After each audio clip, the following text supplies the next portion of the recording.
네, 한 가지 더 인사하겠습니다. 하나님을 신뢰하는 믿음의 사람이 됩시다.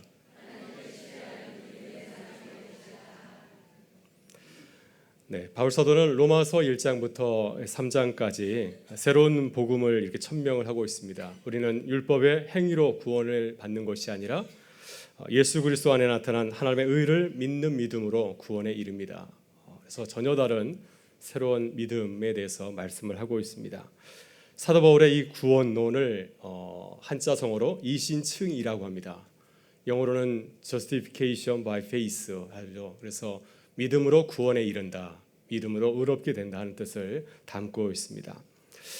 사도 바울이 이 믿음으로 구원에 이른다, 이 새로운 하나님 나라, 예수 그리스도에 나타난 하나님의 의에 대해서 1장부터 3장까지 길게 이렇게 설명할 것을 보게 되면은 아마도 초대교회 시절에 많은 유대인 그리스도인들 또 유대인들이 그 복음을 받아들이지 않은 것 같습니다. 왜냐하면 좀 부족해 보이질 않습니까? 너무 쉬워 보입니다. 믿음만 가지고 구원에 이른다. 그동안 율법에 젖어서 살았던 유대인들에게는 너무 이것이 쉬워 보이는 거죠. 너무 간단해 보여서 여기에 대해서 문제를 많이 제기했을 겁니다. 과연 그럴까? 지금도 많은 비그리스도인들이 기독교의 복음에 대해서 이렇게 짧은 지식을 가지고 말할 때 그런 얘기를 참 많이 합니다. 너무 쉽지 않나요? 어떻게 믿음만 가지고 구원에 이룰 수 있습니까? 기독교의 그 구원론이 너무도 쉽고 간단해 보이기 때문에 그것이 걸림돌이 되어서 신앙을 갖지 못하는 부분들이 참 많이 있습니다.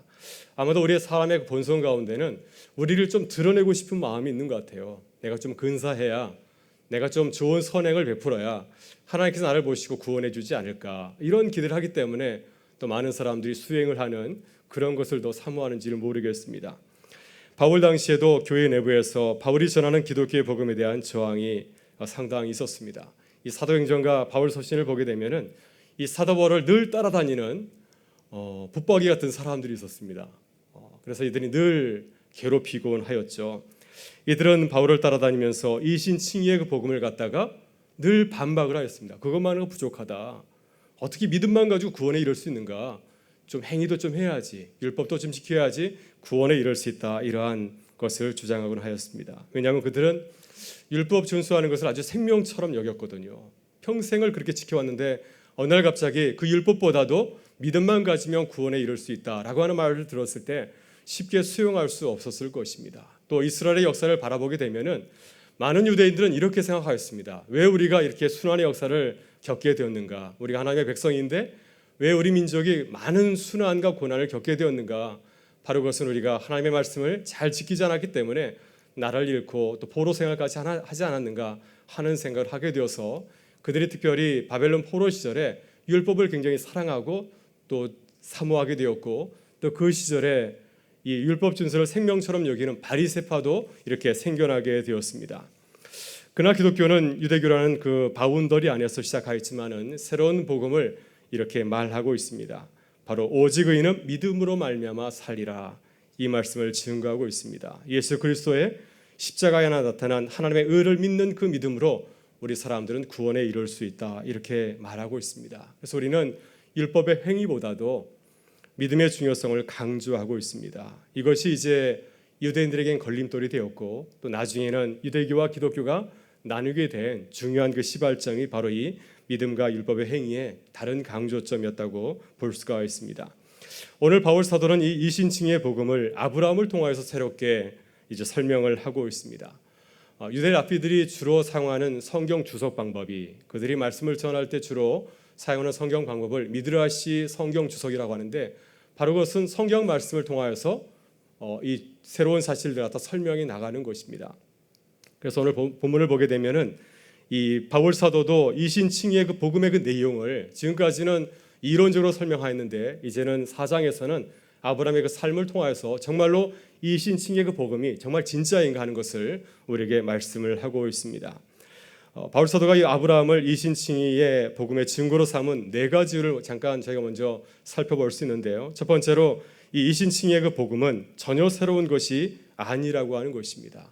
바울 사도가 새로 만들었거나 아니면 초대교회가 새로 시작한 것이 아니라 이미 성경 가운데 이 진리가 담겨 있다고 하는 것입니다. 바로 그 구체적인 증거가 누굽니까?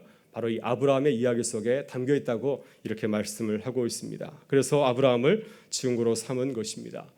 둘째는 유대인들은 아브라함을 자신들의 조상이고 또 그들은 아브라함의 후손이라고 하는 사실을 굉장히 자랑스럽게 생각을 하고 있습니다. 그래서 유대인을 독자로 삼았던 마태복음은 그 처음 시작을 어떻게 시작하고 있습니까? 아브라함과 다윗의 자손 예수 그리스도의 세계라. 그래서 그들이 생명처럼 여기는 그 조상을 통하여서 이 귀한 진리 다시 한번 역설을 하고 있는 것입니다. 셋째, 유대인들은 아브라함을 하나님의 보시오 또 율법의 의를 완전히 실천하였다고 믿고 있습니다. 랍비들의 후대 전승을 보게 되면은 이 아브라함을 굉장히 신격화하고 있습니다. 이 아브라함은 보통 사람이 아니라 하나님의 그 율법의 말씀을 완전하게 실천한 그러한 사람으로 아주 위대한 성인으로 이 아브라함을 그리고 있는 것을 보게 됩니다. 특별히 이 아브라함이 모리아 산에서 보여주었던 그 순종 있지 않습니까? 하나님의 말씀을 순종하여서 자신의 사랑하는 아들을 번제로 죽여서 바치려고 했던 그 아브라함의 그 순종을 굉장히 크게 미화하고 있습니다. 아브라함은 보통 사람과 전혀 다르다고 하는 것을 이 랍비들은 굉장히 강조하고 있습니다. 또한 아브라함이 믿음의 조상이 되었던 것, 하나님께서 그의 믿음을 보시고 의로 여기신 것도 그가 보통 사람이 아니라 이 율법을 잘 지켰기 때문에 하나님께서 그를 의인으로 여기셨다 이렇게 생각을 하고 있습니다. 넷째, 이 아브라함의 이야기는 유대인 그리스도인 독자들에게 널리 잘 알려져 있기 때문입니다. 유대인이나 그리스도인이나 누구나 관계없이 이 아브라함 이야기는 잘 알고 있습니다. 그가 갈대아 우르에서 하나님의 말씀을 순종해서 길을 떠나게 되었지 않았습니까? 또 하나님께서는 그에게 가나안 땅으로 인도하셨고 또 그 땅을 선물로 주겠다고 말씀을 하셨습니다. 또 아브라함은 하나님이 99세에 나타나셔서 그에게 이삭을 선물로 주겠다고 말씀하셨고 그의 이름을 이제 아브라함으로 바뀌게 되죠. 또 그에게 할례를 이렇게 베푸셨습니다. 또 바울 사도는 이 본문에서 전혀 언급하고 있지 않지만은 이 아브라함은 어떤 인물입니까? 아들 이삭을 모리아 산에서 번제로 바친 아주 순종의 사람입니다. 이런 이야기를 유대인들은 잘 알고 있었기 때문에 이 이야기를 들어서 이 이신칭의 말씀을, 이신칭의 그 복음을 설명하고자 한 것이었습니다. 우리도 이런 지혜가 참 필요한 것 같습니다. 요즘 우리 사회는 기독교를 공격하는 사람들이 참 많이 있습니다. 새로운 그 변증의 시대에 돌입한 것이 아닌가 생각이 듭니다. 미국도 예전에는 크리스천 컨트리라고 하였지만은 지금은 그렇게 얘기하지 않습니다. 지금은 멀티 릴리저스 컨트리라고 얘기를 하고 있습니다. 미국도 여러 다종교가 활발하게 이렇게 활개치는 그런 나라가 되었다고 하는 거죠. 그래서 우리 지금은 기독교가 이러한 새로운 세계를 향하여서 새롭게 기독교의 복음을 변증해야 될 시기를 우리가 맞이하게 되었습니다. 우리가 주변에 있는 분들에게 복음을 전할 때 매개체가 필요합니다. 그래서 우리가 가진 지식을 가지고서 전할 수도 있지만은 상대방이 모르게 되면은 사실 동문서답이 되는 경우가 참 많이 있습니다. 그래서 우리 주변에 있는 사람들이 잘 알고 있는 그런 소재를 통해서 복음을 전할 때 효과적으로 또 복음을 전할 수 있지 않을까 생각합니다. 저는 예전에 그 카이스트 교수가 건축물 그리고 또 이 유전자에 대한 과학적인 지식을 가지고 청년들에게 창조주 하나님에 대해서 굉장히 효과적으로 전할 보면서 큰 감동을 받은 적이 있습니다. 우리가 이웃에게 복음을 전할 때에도 우리 이웃들이 잘 알고 있는 그 소재를 가지고서 복음을 전하는 그런 지혜가 필요하지 않나 생각이 듭니다. 특히 우리 사랑하는 자녀들에게 또 이웃들에게 복음을 전할 때 저들이 무엇을 관심을 가지고 있는가, 드라마인가, 하여튼 이러한 그들이 잘 알고 있는 그 소재를 통해서 복음을 전할 때 그들이 효과적으로 복음을 전할 수 있다고 믿습니다. 오늘 본문에서도 이 아브라함을 가지고서 이 사도 바울은 이신칭의의 그 말씀을 전하고 있는 것을 보게 됩니다. 우리에게도 이러한 그 지혜를 사용할 수 있기를 주 이름으로 축원합니다. 이제 바울 사도는 4장 전체에서 아브라함을 증거로 삼아서 이 이신칭의의 복음을 이렇게 설명을 하고 있습니다. 사도 바울은 1절에서 아브라함 이야기를 꺼내면서 우리들이 아브라함을 통하여서 생각할 수 있는 그 주제에 대해서 말씀을 하고 있습니다. 우리 1절 말씀을 같이 한번 읽어보도록 할까요? 같이 읽겠습니다. 그런즉 육신으로 우리 조상인 아브라함이 무엇을 얻었다 하리요. 네, 지금 바울 사도는 우리에게 묻고 있습니다. 우리의 믿음의 조상인 아브라함이 어떻게 하나님의 사람으로 인정을 받았습니까? 아브라함이 무엇을 보고 하나님께서 기뻐하셨습니까? 그가 근사한 선한 행위를 위해서 하나님께서 기뻐하셨습니까? 아니면 율법의 행위를 완벽하게 이렇게 다 실천하여서 하나님께서 그를 기뻐하셨습니까? 아니면 그가 할례를 받아서 그를 의로 여기셨습니까? 아니면 사랑하는 아들을 모리아산에서 순종하여서 번제로 바치려 하였기 때문에 하나님께서 그를 기쁘게 여기신 것입니까? 여러분, 아브라함을 어떻게 생각하십니까? 저희가 지난 신년 특별 새벽기도에서 우리는 아브라함이 걸어간 믿음의 여정을 살펴보았습니다. 아브라함 참 위대한 믿음의 사람이죠. 그러나 아브라함도 실수한 부분들이 참 많이 있습니다. 흉년을 맞이하였을 때 그는 하나님의 말씀대로 가나안 땅에 계속 머무르지 아니하고 애굽으로 내려가게 되었습니다. 그것에도 아내를 누이 동생이라고 속여서 큰 수치를 당하기도 하였죠. 또 하나님께서는 아들을 주시겠다고 말씀하였지만은 끝까지 참지 못하고 도중에 아내의 그 여종인 하갈을 통하여서 이스마엘을 낳기도 하였습니다. 그러나 아브라함이 우리에게 보여준 믿음의 여정은 얼마나 위대하고 놀라운지 모릅니다. 무엇보다도 아브라함은 어떠한 점이 위대합니까? 그는 떠난 사람이었습니다. 하나님께서 너의 아버지 집을 떠나라고 했을 때, 너의 고향을 떠나라고 했을 때, 친척 집을 떠나라고 했을 때 이 아브라함은 과감하게 갈대우를 떠난 사람이었습니다.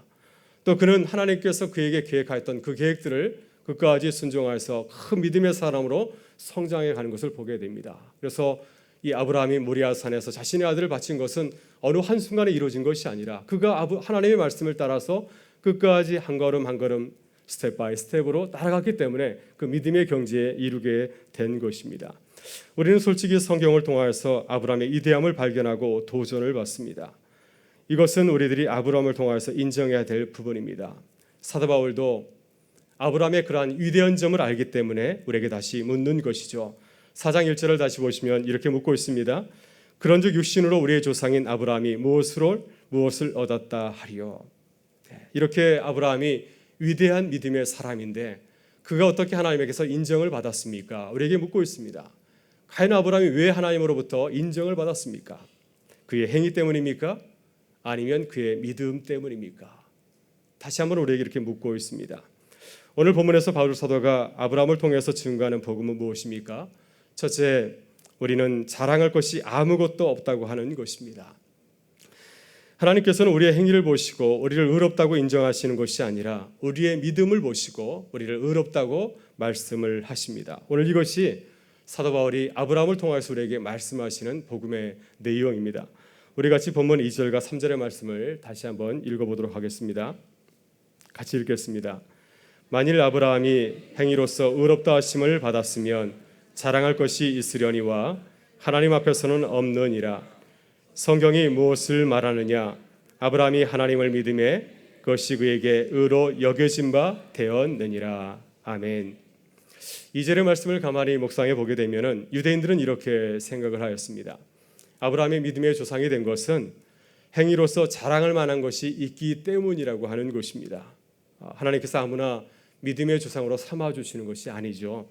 이사야 41장 8절을 보게 되면 아브라함을 어떤 사람으로 부르고 있냐면 아브라함은 하나님의 친구라고 부르고 있습니다. 그는 하나님의 벗이라고 부르고 있습니다. 하나님께서 아무나 자신의 친구로 삼는 것이 아니지 않겠습니까? 우리도 친구를 삼을 때에는 친구로 삼을 만한 뭔가가 있을 때 우리가 친구로 영접하지 않습니까?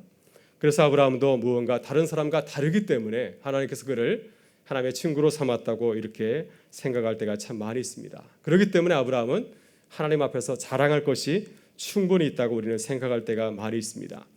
이렇게 아브라함의 행위를 생각한다면 우리도 우리 자신을 자랑할 수 있다고 생각합니다. 아브라함이 하나님 앞에서 자랑할 것이 있다고 한다면 우리도 하나님 앞에서 자랑할 것이 있지 않을까?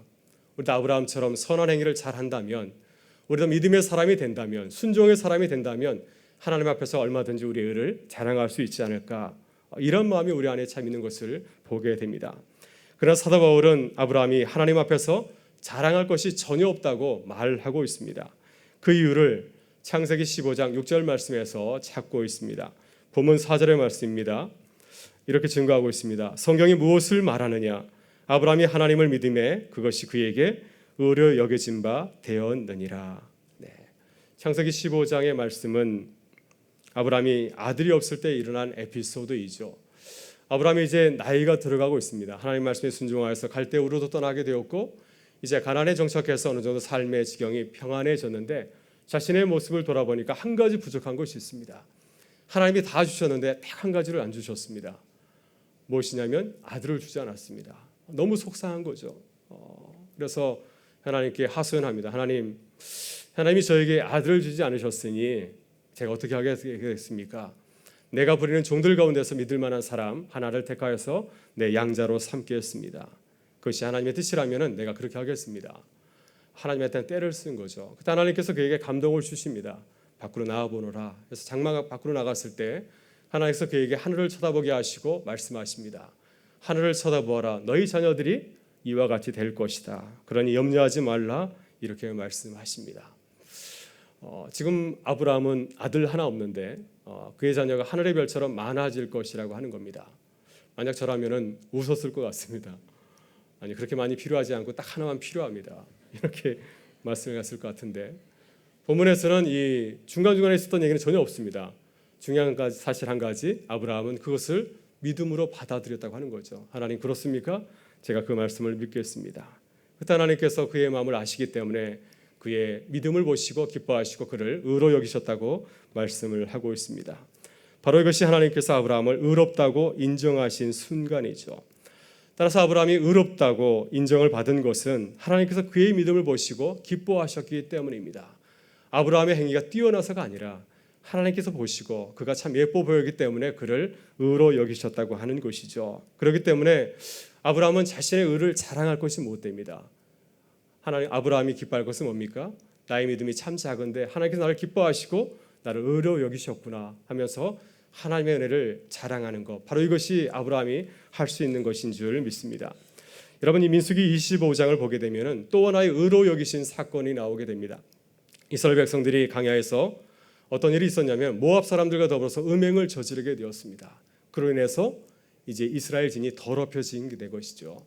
하나님께서 보시면서 진노하셨습니다. 그래서 이스라엘 진 가운데 연병을 보냈습니다. 많은 사람들이 그 연병을 통해서 죽어가고 있었습니다. 그때 비느하스라고 하는 제사장의 자녀가 있었는데 그때 이스라엘 남자와 미디안 여자가 이 움막으로 들어가는 것을 보게 되었습니다. 너무도 분노가 나서 비느하스는 자신이 가지고 있는 창을 가지고서 그 남녀를 창으로 찔러 죽였습니다. 그때 하나님께서 그것을 보시고 그 땅에 내린 연명을 다 그치게 하였습니다. 시편 106편 30절 31절은 이 비느하스의 행위를 이렇게 노래하고 있습니다. 그때 비느하스가 일어서서 중재하니 이에 재앙이 그쳤도다. 이 일이 그의 의로 인정되었으니 대대로 영원까지로다. 하나님께서 비느하스의 행위를 기쁘게 보셨다고 하는 것입니다. 그것을 의로 여기셨다고 하는 거죠. 왜냐하면 저가 사람을 생각하지 아니하고 하나님을 생각하면서 의로운 분노를 낸 그 행위를 기뻐하셔서 그 땅 가운데 이 연병을 그치게 하였다고 하는 것입니다. 여러분, 이렇게 우리가 의롭다고 인정을 받은 것은 우리의 행위 때문이 아니죠. 전적으로 하나님께서 우리를 보시고 괜찮다, 이만하면 됐다, 이렇게 판단하실 때 우리를 의로 여기시는 줄 믿습니다. 그래서 우리는 자랑한 것이 없는 줄 믿습니다. 만약 하나님께서 아브라함을 그의 인생 가운데 불러주지 않았다고 한다면 아브라함이 그의 인생을 어떻게 살아가겠습니까? 갈대 우르에서 이방 문화에 젖어서 하나님 앞에서 추악한 죄를 지으면서 살아가지 않았겠습니까? 근데 하나님께서 그를 불러주셨기 때문에 그가 하나님의 은혜로 믿음의 조상으로 거듭나게 된 줄 믿습니다. 따라서 아브라함은 무엇을 찬양하겠습니까? 나를 불러주신 그 하나님, 나를 믿음의 사람으로, 믿음의 조상으로 불러주신 하나님의 은혜를 찬양하고 높일 수밖에 없지 않겠습니까? 바로 이것이 아브라함을 통해서 깨닫는 복음의 첫 번째 내용인 줄 믿습니다. 우리는 하나님 앞에서 자랑할 것이 없고 오직 하나님의 은혜만을 자랑할 줄 믿습니다. 여러분, 둘째로 그렇다면 아브라함이 구원받은 믿음이라고 하는 것은 무엇입니까? 그것은 단지 구원을 베푸시는 하나님의 일을 감사하고 신뢰하는 것입니다. 우리 본문 4절과 5절의 말씀을 같이 읽어보도록 하겠습니다. 우리 천천히 한번 같이 읽어보도록 하겠습니다. 일하는 자에게는 그 삭시 은혜로 여겨지지 아니하고 보수로 여겨지거니와 이를 아니할지라도 경건하지 아니한 자를 의롭다 하시는 이를 믿는 자에게는 그의 믿음을 의로 여기시나니. 아멘. 네, 여기서 바울은 복음의 놀라운 진리를 우리에게 설명을 하고 있습니다. 우리가 하나님의 은혜를 입어서 하나님의 의인이 된 것이 보수입니까? 아니면 은혜입니까? 선물입니까? 우리가 하나님의 자녀가 된 것이 우리 행위에 의한 대가를 받은 것입니까? 아니면 우리가 거저 선물을 받은 것입니까? 다시 물으면은 아브라함이 의인이 된 것은 그의 행위의 대가로 인해서 벌어진 일입니까? 아니면 그가 거저 하나님의 은혜를 입은 것입니까? 어떤 사람은 이렇게 생각할 수 있습니다. 아브라함은 자랑할 것이 많으니까 아브라함은 갈대우르를 떠났고 또 자신의 아들을 바쳤고 끝까지 하나님께서 말씀하신 그 순종의 길을 걸어갔기 때문에 하나님께서 그를 의로 여기신 것이 아닐까라고 생각하는 사람은 아브라함을 어떻게 생각하는 겁니까? 아브라함이 의인이 된 것은 그의 행위로 된 것이다. 대가로 생각할 수가 있는 겁니다. 그것은 은혜가 아니다. 분명 그것은 하나님께서 그 의로운 행위에 대한 대가다. 이렇게 생각할 수가 있습니다. 반대로 아브라함을 경건치 못한 이방인이라고 생각하는 사람도 있습니다.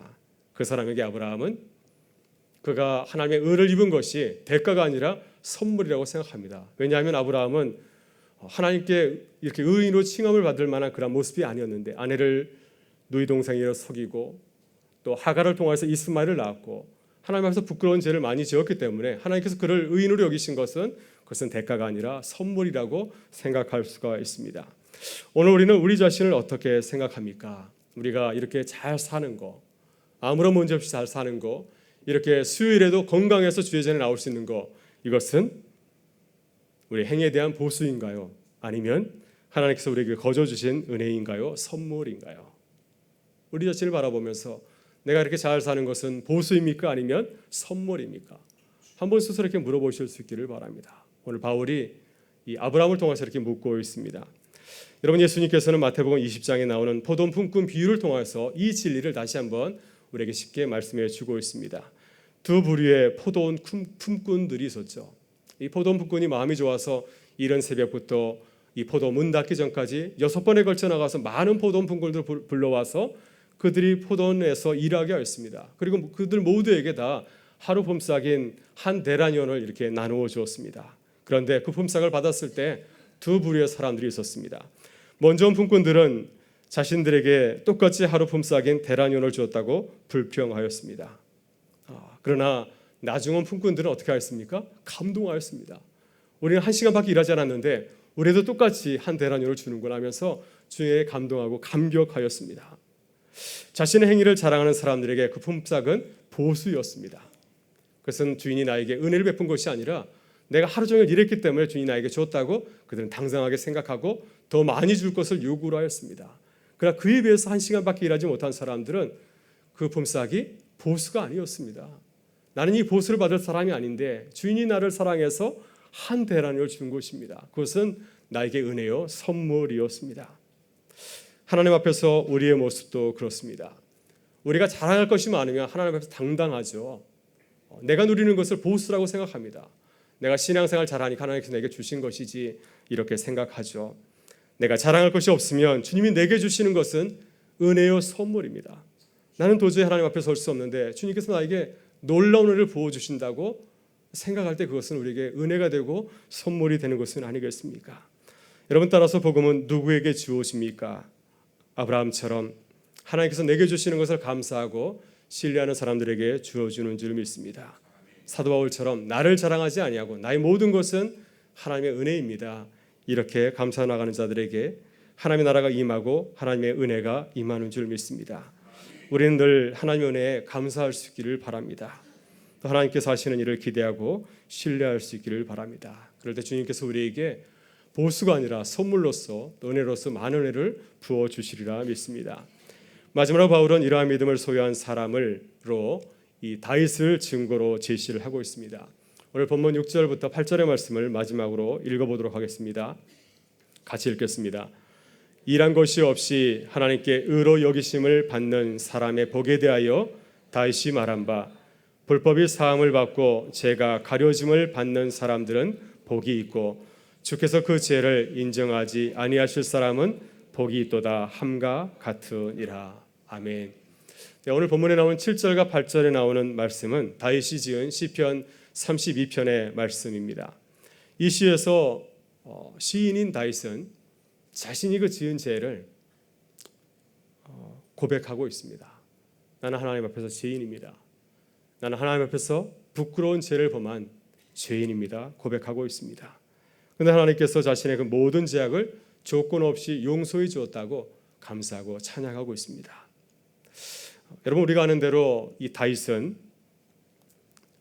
부하의 아내를 취하고 또 부하를 전쟁터에서 죽게 한 살인자입니다. 그가 이 나단 선지자가 하루는 찾아와서 그의 잘못을 지적하였을 때 바로 당신이 하나님 앞에서 무서운 죄를 지은 죄인입니다 라고 고발하였을 때 그가 얼마나 고통을 당하였습니까? 그런데 하나님께서 그의 모든 죄를 다 사하여 주었습니다. 본문에 나오는 사하여 줬다는 말은 소멸해 줬다고 하는 겁니다. 깨끗하게 없애 주었다고 하는 것입니다. 그리고 하나님께서 나의 모든 죄를 가리워 주었습니다. 나의 모든 죄를 덮어 주었습니다. 그래서 다른 사람들이 나의 죄를 보고 나를 이렇게 꾸짖지 않도록 나의 모든 죄를 다 덮어 주셨다고 하는 겁니다. 그래서 시인인 다윗은 어떻게 고백하고 있습니까? 행복하다, 내가 가장 복되다, 이렇게 감사하고 있습니다. 여러분, 다윗은 위대한 하나님의 사람이죠. 그가 이스라엘의 왕으로서 얼마나 위대한 일을 이스라엘 역사에서 행하였습니까? 그러나 다윗도 하나님의 은혜가 없다고 한다면 도저히 하나님의 의를 입을 수 없다고 하는 것입니다. 그는 하나님 앞에서 무서운 죄인이요 불법을 저지른 죄인에 불과합니다. 그런데 하나님께서 그의 모든 죄를 다 덮어주시고 다 가려주시니 얼마나 감사한 일입니까? 그래서 우리는 하나님 앞에서 우리의 행위를 자랑할 수 없다고 하는 거죠. 아브라함도 그렇고 또 이스라엘이 그 존경하고 추앙하는 다윗도 그러하다면 우리는 또한 어떠하겠습니까? 우리는 도저히 하나님 앞에서 우리의 행위를 자랑할 수 없다고 하는 거죠. 오직 하나님의 은혜를 사모하고 또 주님이 행하시는 일을 신뢰하고 의지하는 것이 우리의 길인 줄 믿습니다. 이제 말씀을 마치고자 합니다. 오늘 주님께서 우리에게 말씀하십니다. 시편에서 다윗이 고백하는 것처럼 우리는 복이 있는 사람입니다. 여러분, 복이 있다고 생각하십니까?